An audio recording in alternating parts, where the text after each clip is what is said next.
HSC পরীক্ষা প্রায় শেষ, তোমাদের অ্যাডমিশন সিজন শুরু হচ্ছে। আর অ্যাডমিশন সিজনে তোমরা সবাই এই 5টা ভুল ফর শিওর করবা। এই 5টা ভুল করলে তুমি অ্যাডমিশনে একটা ধরা খাবা ফর শিওর। কিভাবে তুমি 5টা ভুল এড়াতে পারো চলো তোমাকে দেখাই দেই এই ভিডিওতে। প্রথম যে ভুলটা তোমরা সবসময় করবা সেটা হচ্ছে পার্টিকুলার চ্যাপ্টারকে ওভার প্রায়োরিটাইজ করা। ওভার প্রায়োরিটাইজেশন মানে কি চলো তোমাকে বুঝাই বলি। ওভার প্রায়োরিটাইজেশন অ্যাডমিশনের ব্যাপারে তোমাদের কয়েকটা মিথের মধ্যে অন্যতম বড় মিথ হচ্ছে ইন্টিগ্রেশন, অর্গানিক কিংবা ফিজিক্সের ক্ষেত্রে নিউটনিয়ান মেকানিক্স,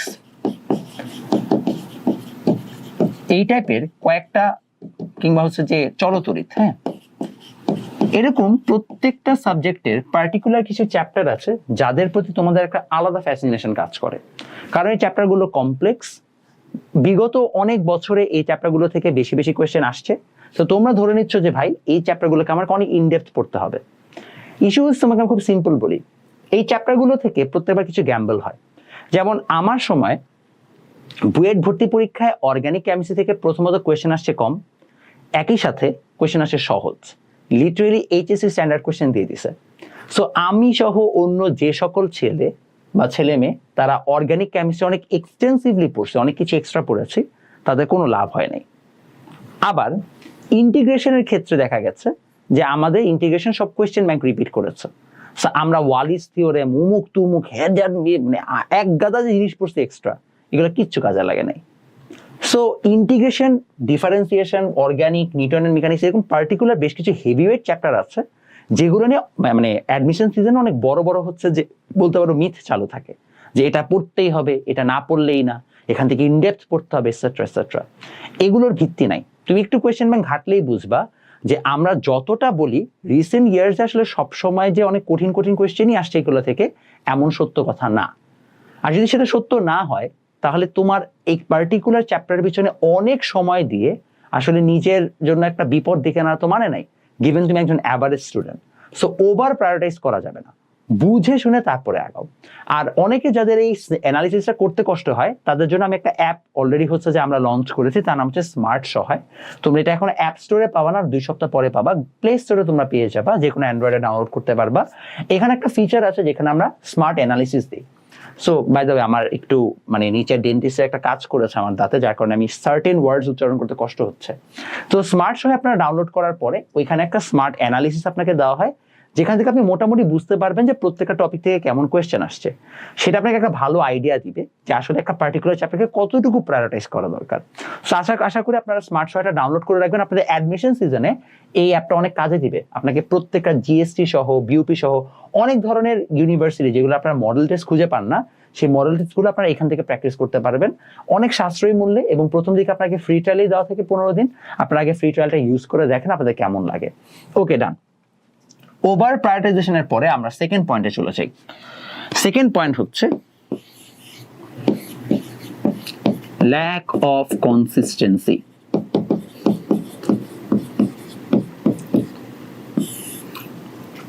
কনসিস্টেন্সি না থাকা অ্যাডমিশন সিজনে সাধারণত সবাই তো যারা ইঞ্জিনিয়ারিং প্রেপ নেয় তারা উদ্ভাসে, যারা মেডিকেল প্রেপ নেয় তারা রেটিনাতে পড়তে হয়, এটার পাশাপাশি অনেকে অনলাইনে পড়তে হয়। বাট এখনো পর্যন্ত ফুললি অনলাইনে পড়ে চান্স পাওয়ার ইতিহাস খুবই কম।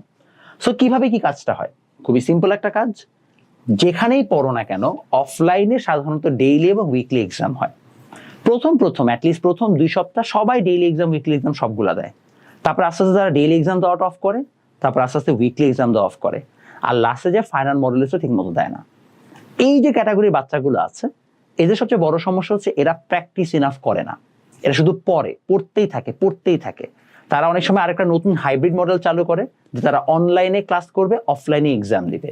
এই অনলাইন অফলাইন মিলাইতে যে তারা আরেকটা ঝামেলায় পড়ে যায়। অনলাইন এবং অফলাইন অনেক সময় মিলে না ঠিক মতো, মানে তাদের রুটিন মিলে না, বাস তারা তারপরে যে কোনো একটাতে ফোকাস হয়ে যায়। সাধারণত অনলাইনেই ফোকাস থাকে, কারণ তাদের কাছে মনে হয় তাদের অনেক পড়া বাকি, এখন এক্সাম দিয়ে সময় নষ্ট করে লাভ নাই। ওই যে হাত চালু হয় নাই, পরীক্ষার হলে নিজেকে অভ্যস্ত করা হয় নাই, সেটার ইম্প্যাক্টটা পরে অ্যাডমিশন টেস্টে। সো কনসিস্টেন্ট থাকতে হবে, অ্যাটলিস্ট যে এক্সামগুলো আছে সেই এক্সামগুলো কনসিস্টেন্টলি দিতে থাকতে হবে। আমার অ্যাডমিশনের টাইমে আমার প্রত্যেকটা উইকলি এক্সাম আমি দিয়েছি। ডেইলি এক্সাম মানে আমি মনে হয় মিস করেছি 3টার মতো, এতগুলোর মধ্যে মনে হয় 3টার বেশি মানে ডেইলি এক্সাম মিসই করি নাই, তাহলে ভাই আপনাকে এই জিনিসগুলো মাথায় রাখতে হবে, সে ডেইলি উইকলি এক্সাম আপনাকে মাস্ট দিতে হবে। নাম্বার 3, মাল্টিপল গোল। কিছু মাতব্বর পোলাপানকে আমি প্রায় দেখি কমেন্ট করে, ভাই কিভাবে ট্রিপলেট হব। ট্রিপলেট মানে আসলে ডিও, মেডিকেল এবং বুয়েট একসাথে ক্র্যাক করা। এটা আমি ওদের কাছ থেকেই জানছি যে ট্রিপলেট হব। আমার প্রশ্ন হচ্ছে, বাবা তুই ট্রিপলেট হয়ে করবি কি? তুই তো সিট তো বিক্রি করতে পারবি না। মানে ডিউতে তুমি হইলা মনে করো 100তম, বুয়েটে হইলা মনে করো যে 50তম, তুমি বুয়েটেই যাবা, ডিউর সিট তো বিক্রি করতে পারবা না। বা মেডিকেলে মনে করো ডিউ বুয়েট না হয় তাও একসাথে প্রেপ নেওয়া যায়। আচ্ছা, মেডিকেলে যে মনে করো তুমি হচ্ছে যে 500তম হইছো, লাভটা কি? ওই 500তম সিট তুমি কাকে দিবা, কোন ছেলেকে দিবা, কয় টাকায় বিক্রি করবা? সো 2-3 জায়গায় ফোকাস করে তোমার আসলে বেনিফিটটা কি হচ্ছে? কোনো বেনিফিট তো নাই, তাই না? There is no point.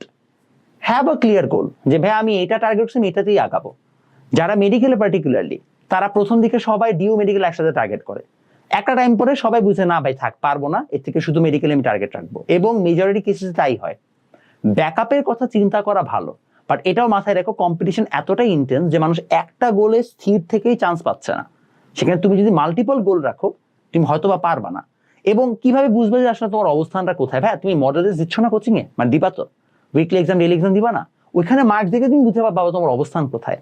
Rarely this happens যে যেই ছেলেটা উদ্ভাসে মনে করো কনসিস্টেন্টলি তার উইকলিতে রেজাল্ট যেরকম ছিল, বুয়েটের রেজাল্টও তার আশেপাশেই থাকে। রেটিনাতে যার কনসিস্টেন্টলি রেজাল্ট একরকম ছিল, এক্সাম মানে মেইন মেডিকেল এক্সামও তার কাছাকাছি রেজাল্টই আসে। বোঝা যায় কোন বাচ্চারা চান্স পাবে, কোন বাচ্চারা চান্স পাবে না। এগুলা সবকিছু আগে থেকে প্রেডিক্ট করা যায়। এই জন্য বারবার বলছি, মাল্টিপল গোল দেওয়া যাবে না, গোল একটা থাকতে হবে, এক জায়গায় ফোকাস করতে হবে। Number 4, online plus offline hybrid. Hybrid model এখন সবার পছন্দ, যে ভাই আমি হাইব্রিড মডেলে পড়বো। যদি আমি আসলে এবার হাইব্রিড মডেলের কোনো রিজনিং পাচ্ছি না। আগে বেশিরভাগ মানুষ এটা করেছে ইঞ্জিনিয়ারিং এর ক্ষেত্রে। আসলে মেডিকেলে তো দিন শেষে ম্যাটার করে না ক্লাস, তত ইঞ্জিনিয়ারিং এর ক্লাসটা ম্যাটার করে। সো ইঞ্জিনিয়ারিং এর ক্ষেত্রে যারা যেটা করেছে আমি দেখেছি, অনেকে এসিএস এ হচ্ছে ক্লাস করেছে আর এক্সামটা দিয়েছে উদ্ভাসে। বাট এবার কিন্তু উদ্ভাস এবং এসিএস দুইটারই আলাদা আলাদা হচ্ছে যে অনলাইন অফলাইন দুই ধরনের সার্ভিসই আছে। So there is no point, তুমি যদি উদ্ভাসে ভর্তি হও, তুমি উদ্ভাসের অনলাইন অফলাইন দুইটা সার্ভিসই পাচ্ছ। তোমার কাছে যদি মনে হয় যে অনলাইনে ক্লাস করবো, অফলাইন এক্সাম দিবা, এসিএসও তুমি সেম পাচ্ছ। সুবিধাটা হচ্ছে যে তারা নিজেদের রুটিনটাই ফলো করবে, নিজেদের রুটিন অনুযায়ী এক্সাম নিবে। সো দুই জায়গায় এনরোল করে দুই ধরনের ক্লাস করা আমি আসলে কোনো রিজনিং পাচ্ছি না। তুমি যে কোনো এক জায়গায় ভর্তি হয়ে তুমি সেখান থেকে ক্লাস করতে পারো, কোনো সমস্যা নাই। এবং দুই প্ল্যাটফর্মই যদি আমি ইঞ্জিনিয়ারিং এর জন্য ধরি, এখন দুইটাই আসলে মোটামুটি ভালো জায়গায় আছে, তুমি তাদের মাধ্যমে কাজটা চালাই নিতে পারো। সো তোমার দিন শেষে তুমি যে প্ল্যাটফর্মেই যাচ্ছ না কেন, চেষ্টা করো ওই প্ল্যাটফর্মের সবটুকু নিয়ে আগাইতে, অর্থাৎ একটা জায়গায় ফোকাস থাকতে। মাল্টিপল প্ল্যাটফর্মে এনরোল করার কোনো মানে হয় না, কোনো দরকারও নেই। আর যারা ইঞ্জিনিয়ারিং এ চান্স পায়, তারা ইঞ্জিনিয়ারিং ক্লাসের জন্য চান্স পায় না, তারা ইঞ্জিনিয়ারিং এ নিজেদের প্র্যাকটিসের জন্য চান্স পায়। সো ক্লাস দেখে দেখে সারাক্ষণ পড়তে হবে, এই ধান্দা থেকে বের হয়ে নিজে প্র্যাকটিস কেমনে করবা সেটার উপরে বেশি ফোকাস দাও। আমাদের ব্যাচের সময় তো অনলাইন ছিল না, আমাদের সময় উদ্ভাসে ক্লাসই হয়তো মনে হয় সপ্তাহে 3টা, সেটা 2.5 ঘন্টার উপরে না। তুখর ব্যাচ আলাদা হিসাব, 2.5 ঘন্টার উপরে না। তো মানুষ পুরো চান্স পেয়েছে না, কেমনে পেয়েছে? ওটা দিতে হয়েছে, তাই না? গেল। Last but not the least, number 5 যে মিস্টেকটা তোমরা প্রায় করবা এবং আমি প্রিটি শিওর এটা করবা,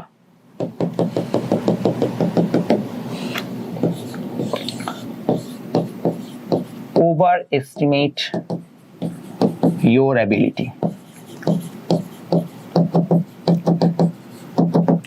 অনলাইনে প্রায় দেখবা তোমাকে মোটিভেশন দেওয়ার সময় আমরা অনেকে বলছি যে টানা 14, 15, 16 ঘন্টা পড়তে হবে। আমি নিজে 11-12 ঘন্টা করে পড়ছি যখন অ্যাডমিশন সিজন ছিল। বাট ভাই আমি অনেক পড়ুয়া মানুষ যে আজীবন পড়ে আসছে, পড়া বাদে আমার ধ্যান জ্ঞান আর কিছু ছিল না, এখনো হয়তো বা নাই। এখন আমার ব্যবসা, পড়াশোনা এগুলো নিয়ে ধ্যান জ্ঞান, আমার কিন্তু অন্যদিকে ব্রেন খুব একটা কাজ করে না। আমি খুবই ফোকাসড একজন মানুষ। আমি বলতেছি টানা 11-12 ঘন্টা পড়াশোনা ইজ ইনসেইন। সেখানে 15-16 ঘন্টা করে পড়াশোনা করা, এটা আসলে ফিজিবল না। তুমি একটা হিউম্যান বিং। আমরা মনে করি যতক্ষণ আমরা পড়বো ততটাই হচ্ছে বেটার। এটা আমাদেরকে গিল্ট ফ্রি করে। কি করে? Guilt free. এটা আসলে আমাদের পড়া হচ্ছে এটাকে এনশিওর করে না, পড়াশোনা হচ্ছে এটা এনশিওর হয় না, কখনোই না। পড়াশোনা করার জন্য তোমাকে আগে পড়ার পরে পজ দিতে হবে, সময় দিতে হবে, যেন তোমার ইনফরমেশন গুলো নিউরনের মধ্যে যে গেঁথে যায়। তোমাকে প্রফুল্ল থাকতে হবে, হ্যাপি থাকতে হবে, ঘুমাইতে হবে, খাইতে হবে। আমি তোমাকে যদি অনেস্টলি বলি, তুমি টার্গেট নিতে পারো 10 ঘন্টা ম্যাক্স। তুমি এইটা ধরে হচ্ছে তোমার পড়া রুটিনের সাথে তুমি ভালো করবা। তুমি 14-15 ঘন্টাকে এক্সিড করতে যাও, তুমি পারবা না। 10 ঘন্টা ম্যাক্স সেলফ স্টাডি ভাই, এর থেকে বেশি সম্ভবও হয় না। তুমি নিজেকে দাও 2 ঘন্টা, কোনো সমস্যা নাই। তুমি প্রতিদিন 6 থেকে 7 ঘন্টা ঘুমাও, দরকার আছে। স্ট্রেস থাকলে তোমার ঘুমানো দরকার। খাওয়া দাওয়া করো, 1 ঘন্টা তুমি করলে এনজয়, সমস্যা নাই। বাট তোমাকে এটা করতে হবে, কারণ তোমার বডি ব্রেন এই দুটাকে সুস্থ রাখা তোমার মেইন কাজ। দেন তুমি পড়াশোনা করে আগাইতে পারবা। তুমি গিল্ট থেকে বাঁচার জন্য চোখের নিচে কালি ফেলায় পড়লা, পরীক্ষার হলে যে এক্সিকিউট করতে পারো না কারণ তোমার মাথায় নাই, ইটস নট সামথিং গুড। এটা আসলে তোমাকে রাদার হচ্ছে যে আমরা জাস্ট একটা বেটার ফিলিং দেওয়াচ্ছি যে আরে আমি অনেক কষ্ট করছি, আমি ঘুমাইতে পারি নাই সারা রাত। তুমি এই স্টোরিটা সবাইকে বলতে চাই, you want to have that heroic story. Heroic story doesn't really exist if you do not come out as a hero. If you are a loser at the end of the day, তাহলে no one's gonna hear your story. Heroic story হওয়ার থেকে hero হওয়ার চেষ্টা করো, that's gonna work more for you. So চেষ্টা করো হচ্ছে যে নিজের অ্যাবিলিটিকে বুঝে একটা হেলদি রুটিন বানায় তারপরে পড়তে। অতিরিক্ত পড়ার থেকে যতটুকু পড়তেছো ততটুকু এক্সিকিউট করা is far more important in admission. তুমি এটা নিজেই খেয়াল করে দেখবা। জাস্ট একটু সময় যাক, আমার কথাগুলো সবগুলোই ফুলবে, কারণ আমি তো তোমাদেরকে ভুংচুং বলি না, আমি যা বলি বুঝেই বলি। এই 5টা ভুল তুমি অ্যাভয়েড করো, ইনশাল্লাহ অ্যাডমিশনে তুমি একটা ভালো রেজাল্ট করবে ইনশাল্লাহ। আল্লাহ হাফেজ।